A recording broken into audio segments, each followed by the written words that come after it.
1980년대부터 러시아의 국영 방송국들은 1인자가 사망하거나 쿠데타 등으로 그 입지가 위태로울 때 정규 방송을 중단하고 차이코프스키의 명작 백조의 호수 공연 실황을 내보내는 관례를 지켜왔습니다.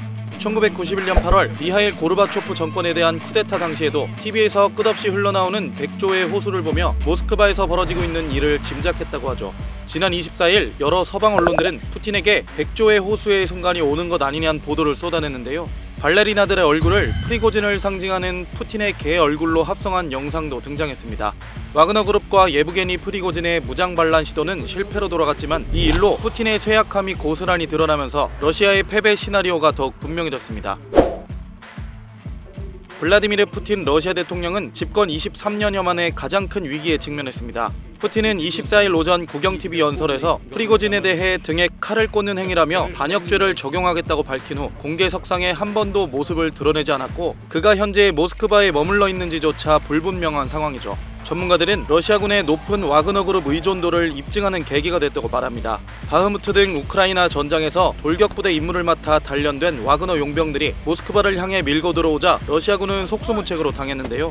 친러시아 군사 블로거들은 쿠데타 저지를 위해 출격한 러시아군 카모프 52 공격 헬기 1대, 밀8 헬기 4대, 밀35 공격 헬기 1대, 일루신 18 항공기 1대 등 헬기 6대와 항공기 1대가 격추됐다고 전했습니다. 안드레이 카르타폴로프 러시아 하원 국방위원회 의장은 자국 일간지와의 인터뷰에서 민간 군사기업을 규제하는 법안을 마련 중이라며 와그너 그룹은 가장 전투적인 기업이기 때문에 금지할 필요는 없다고 말했습니다. 이어 그들은 명령을 따랐고 비난받을 만한 일을 하지 않았다고 강조했는데 미국 싱크탱크 전쟁연구소는 러시아가 와그너 그룹을 즉시 해산하지 않고 용병들의 능력을 전장에서 계속 사용하려는 바람을 나타낸 것이라고 분석했죠. 또 쿠데타를 멈춘 와그너 부대원들이 전차 등 군사 장비를 모두 가지고 훈련 캠프로 돌아가고 있다고 밝혔습니다. 프리고진이 쿠데타 시도를 중단하면서 내건 휴전 조건에 따라 반란에 가담한 와그너 그룹 병사들은 반란 혐의로 기소되지 않게 되었고 쿠데타에 가담하지 않은 부대원들은 러시아군과 공식 계약을 체결할 수 있게 됐습니다.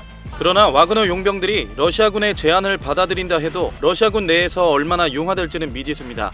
전 유럽 주둔 미군 사령관이었던 벤 호지스는 와그너 그룹이 해체되고 러시아 육군에 편입되더라도 전방부대의 사령관들은 그들을 완전히 신뢰하지 않을 것이라고 말했습니다. 영국 BBC는 반란이 우크라이나 전쟁에 영향을 미치지 않았다는 러시아군 주장과 달리 러시아 군인들은 무슨 일이 벌어지고 있는지 분명히 들었을 것이고 그 뉴스가 병사들의 사기를 꺾을 수도 있다고 전했습니다.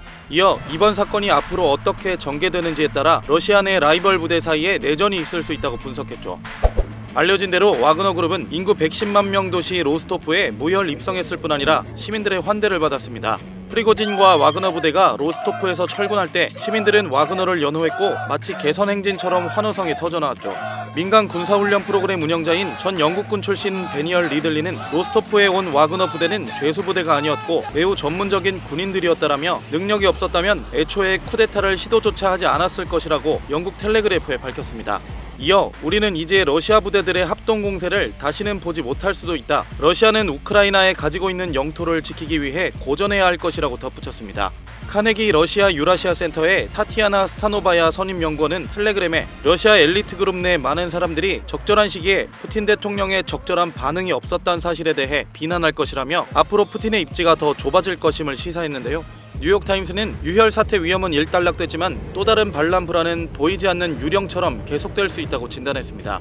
서방에선 불안에 휩싸인 푸틴이 실제 핵무기 사용을 감행할 수도 있다는 우려를 나타내고 있는데요. 러시아군은 24일 쿠데타 시도에도 불구하고 우크라이나에 대해 역대 최대 규모의 미사일 공격을 감행하면서 이러한 불안감은 계속 증폭되고 있습니다.